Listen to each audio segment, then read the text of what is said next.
Red Street Tutoring, we're about to go through each document, starting with document 1, Louisiana Purchase, underline that and circle www.gatewayno.com.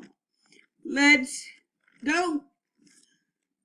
By a treaty signed on April 30th, 1809, the United States purchased from France the Louisiana Territory, more than 2 square kilometers, 800,000 square miles of land, extending from the Mississippi River to the Rocky Mountains.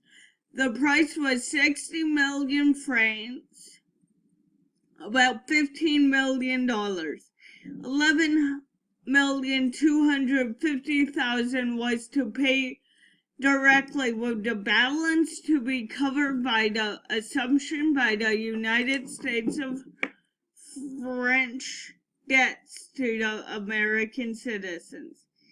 In 1762, France had ceded Louisiana to Spain, but the secret Treaty of San Presto, the French had regained the area.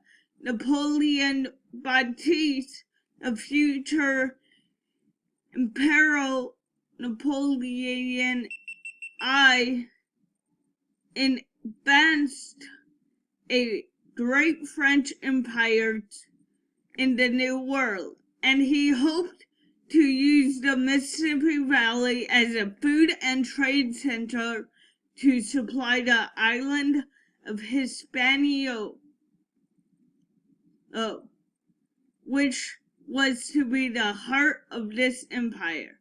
First, however, he had to restore French control of Hispaniola.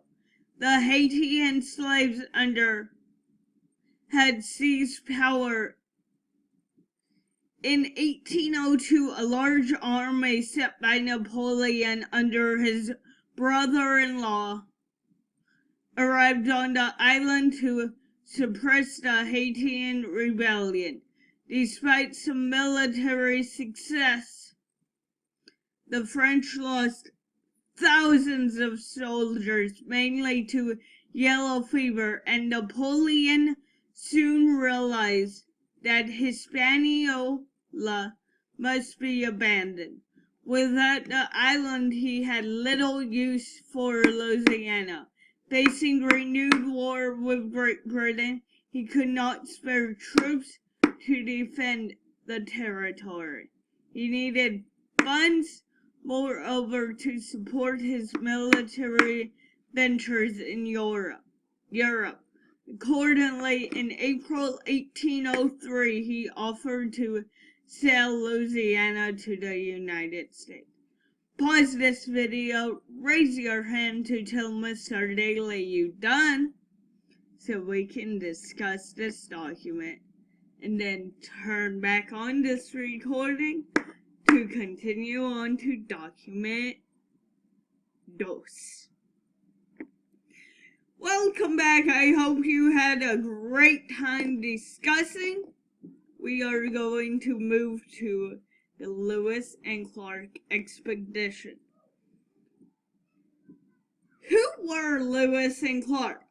Captain Lewis was President Thomas Jefferson's private secretary. He was in charge of the expedition to purchase Louisiana Territory. He asked his friend William Clark to help. William Clark served in the United States Army. In preparing for expedition, Clark was responsible for hiring and training the men, while Lewis gathered the equipment and supplies they would need.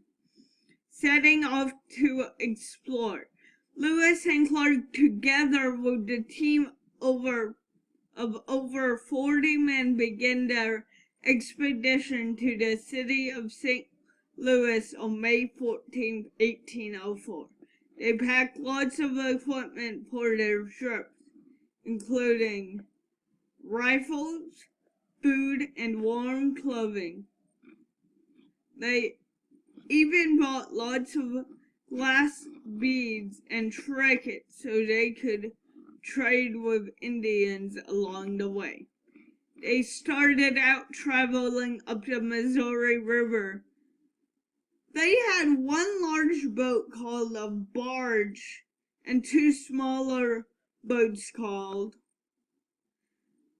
They were traveling against the current, so they had to use long poles to push the boats, or even ropes to pull the boats from the banks. Sacagawea and the Native Americans. Lewis and Clark met many Native American tribes along the way. Although there were some tense moments, they made friends and traded with many different tribes. They even spent the first winter with the Mandan Nation.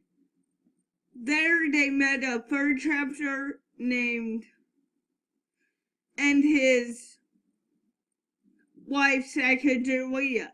Sacagawea joined the expedition as an interpreter. She helped the expedition in many ways as they traveled, including showing them edible plants and helping to keep peace and trade with different tribes. Without help from Native Americans as well as Sacagawea, the expedition would have surely failed. The Great Falls and the Rockies. As the expedition continued up the Missouri River into what is today the state of Montana, they ran into the Great Falls. It took the men nearly a month to carry their boats for miles around the Great Falls. Next, Lewis and Clark came to the Rocky Mountains. These mountains was much more difficult to traverse than they first expected.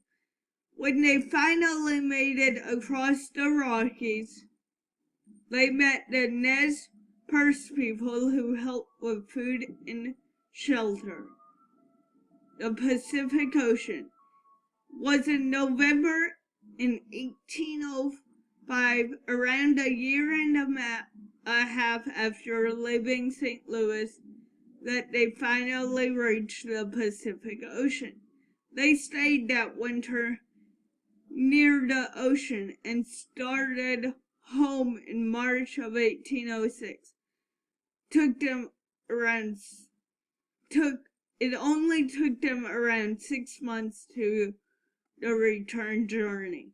When you're done, pause this recording, close your Chromebooks, and raise your hand for Mr. Daly to sign you off to go to the next piece.